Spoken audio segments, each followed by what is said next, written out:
కాళేశ్వరంలోని 3 బ్యారేజ్ల సమస్యలకు కారణాలు తెలుసుకునేందుకు నిపుణుల కమిటీ సిద్ధమైంది. ఈ మేరకు నేటి నుంచి 4 రోజుల పాటు ఎన్డీఎస్ఏ నియమించిన నిపుణుల కమిటీ ప్రాజెక్టులను సందర్శించనుంది. మేడిగడ్డతో పాటు అన్నారం, సుడిలా బ్యారేజ్లను పరిశీలించి నీటిపారుదల శాఖ అధికారులు నిర్మాణంలో భాగమైన వివిధ సమస్యలతో సమావేశం కానుంది. నేడు హైదరాబాద్లో అధికారులతో చర్చించి రేపు ఎల్లుండి బ్యారేజ్లు పరిశీలిస్తారు. లింగంపేట మండలంలోని ఓ గ్రామానికి చెందిన మైనర్ బాలిక ఉరేసుకొని ఆత్మహత్య చేసుకున్నట్లు స్థానిక ఎస్ఐ చైతన్య కుమార్ రెడ్డి తెలిపారు. అదే గ్రామానికి చెందిన అశోక్ అనే యువకుడు మైనర్ బాలికతో గత 2 సంవత్సరాలుగా ప్రేమాయణం సాగించినట్లు ఆయన నిర్ధారించారు.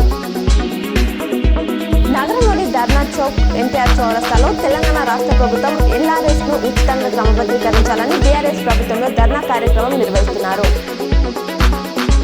రైతులకు భూ సమస్యలుంటే తహసీల్దార్ కార్యాలయంలో ఉచితంగానే దరఖాస్తు చేసుకోవచ్చని ధర్నీ కమిటీ స్పష్టం చేసింది.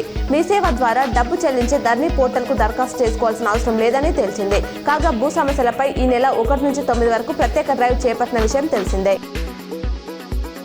ముక్కల్ మండల కేంద్రంలోని జెడ్పీహెచ్ఎస్ ఉన్నత పాఠశాలలో ఈరోజు సైన్స్ ఫెయిర్ డే ప్రదర్శన నిర్వహించారు. ఈ సైన్స్ డే సందర్భంగా విద్యార్థులలో దాగి ఉన్న సృజనాత్మక నైపుణ్యతను గుర్తించి పాఠశాల ప్రధాన అధ్యాపకులు, అధ్యాపక బృందం ఈ కార్యక్రమాన్ని నిర్వహించారు. నిజామాబాద్ మున్సిపల్ కార్పొరేషన్ పరిధిలోని 19వ డివిజన్ భారతీయ జనతా పార్టీ కార్పొరేటర్ల మీసాల సవితను సస్పెండ్ చేసినట్లు పార్టీ జిల్లా అధ్యక్షుడు దినేష్ పాటిల్ కులచారి వెల్లడించారు. పార్టీకి వ్యతిరేకంగా పార్టీ నియమ నిబంధనలు ఉల్లంఘించి నిర్వహించిన కార్యక్రమంలో పాల్గొన్నందుకు, క్రమశిక్షణ రహితత్వాన్ని పాల్పడినందుకు ఆమెను ప్రాథమిక సభ్యత్వం నుంచి సస్పెండ్ చేస్తూ షోకేజ్ నోటీస్ జారీ చేశారు.